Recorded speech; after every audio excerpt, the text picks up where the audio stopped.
สวัสดีท่านผู้ชมกลับมาพบกับรายการทำทูแสนสำหรับพวกโคที่เราอยากจะนำเสนอในวันนี้ก็คือธนาคารคำลาวสำเร็จการเข้าเป็นสมาชิกบริษัทข้อมูลข่าวสารสินเชื่อแห่งสปป.ลาวหรือว่าลาว Credit Information Company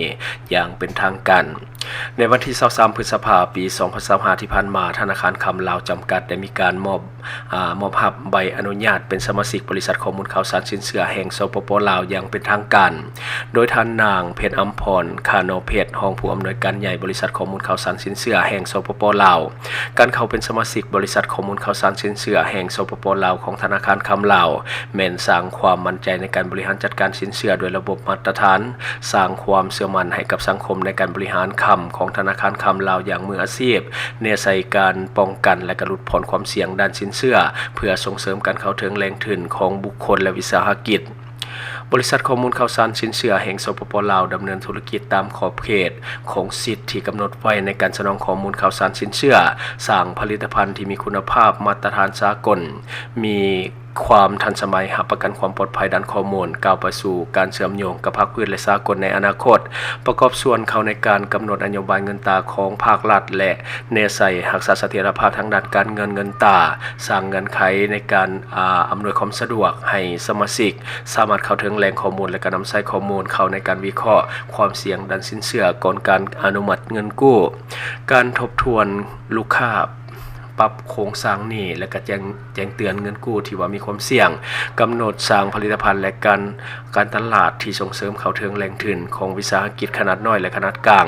งพร้อมทั้งเฮ็ดให้สังคมสามารถเข้าถึงข้อมูลข่าวสารสินเชื่อได้ง่ายขึ้นอันนี้ก็เป็นอีกบทกล่าวหนึ่งของธนาคารคำลาวเนาะที่ว่าสร้างขึ้นมาวังเมื่อบ่ดนนี้ก็คือเป็นอีกบทกล่าวหนึ่งเนาะในการที่จะ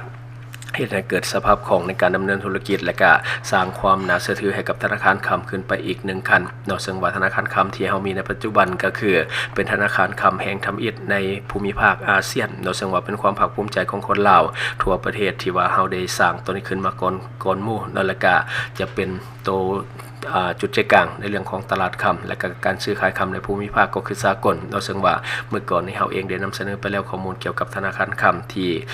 สปป.ลาวเป็นประเทศทำอิฐที่สร้างขึ้นเนาะอันนี้ก็คือข้อมูลข่าวสารที่ว่าเราเก็บมาเล่าสู่ท่านผู้ชมได้รับฟังนำกันหวังว่าท่านจะได้รับสาระดีๆสำหรับท่านที่ว่าเบิ่งรายการเราอยู่คิดเห็นจะได้กับสิ่งที่ว่านำเสนอไปก็อย่าลืมฝากไว้ภายใต้คอมเมนต์ของเราเลยครับเจ้าจะเข้าไปอ่านด้วยตนเอ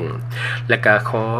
ฝากสำหรับท่านที่ว่าเบิ่งรายการเราอยู่เนาะถ้าว่าคิดว่ารายการของเรานี่มีสาระหรือว่ามีประโยชน์อยากส่งเสริมอยากซัพพอร์ตอยากจะให้กำลังใจทีมงานของพวกเราก็อย่าลืมกดติดตามช่องเพราะว่าการกดติดตามช่องถือเป็นช่องทางเดียวแท้ๆที่จะเฮ็ดให้ทีมงานของเรามีรายได้และก็มีกำลังใจในการผลิตคอนเทนต์ดีๆแบบนี้ให้ท่านได้ชมเรื่อยๆอย่าลืมให้กำลังใจทีมงานของพวกเราโดยการกดติดตามช่องขอขอบใ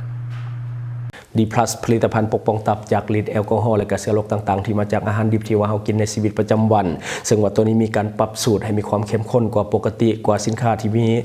ตามท้องตลาดทั่วไปเพราะว่าถ้าบ่ปรับนี่จะบ่เข้ากับคนลาวเพราะว่าคนลาวนี่ดื่มเหล้ากันนักดื่มเบียร์กันนักและก็ยังกินอาหารดิบตัวนี้ส่งผลเสียต่อตับอย่างแน่นอนหลายคนฮู้อยู่แก่ใจเนาะซึ่งว่าดีพลัสนี่จะเป็นอาหารเสริมที่เข้ากับยุคเข้ากับสมัยที่สุดแล้วตัวนี้บ่แม่นแบบแคปซูลแบบเก่าที่ว่าต้องกินเป็นเดือนๆตัวนี้ใช้เวลากินเพียงแต่5วันเนาะซึ่งว่าเป็นแบบซองส่งกินกับน้ำตัวนี้จะกินง่า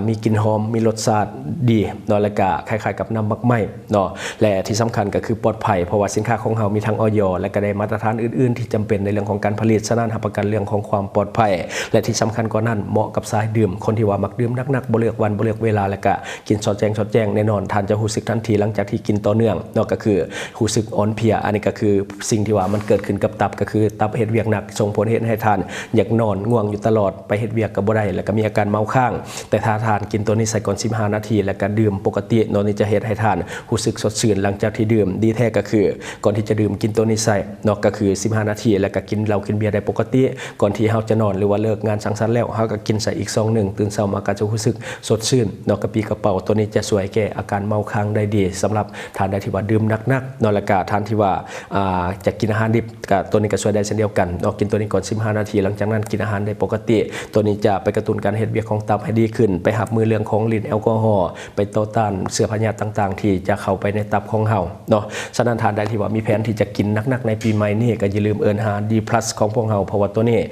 ปกป้องตับไว้ก่อนดีกว่ามาปวดตับตำลังสำหรับวิธีการดื่มและก็วิธีการสั่งซื้อสามารถเข้าไปเบิ่งเพิ่มเติมที่แฟนเพจของเฮาก็คือ D+ Laos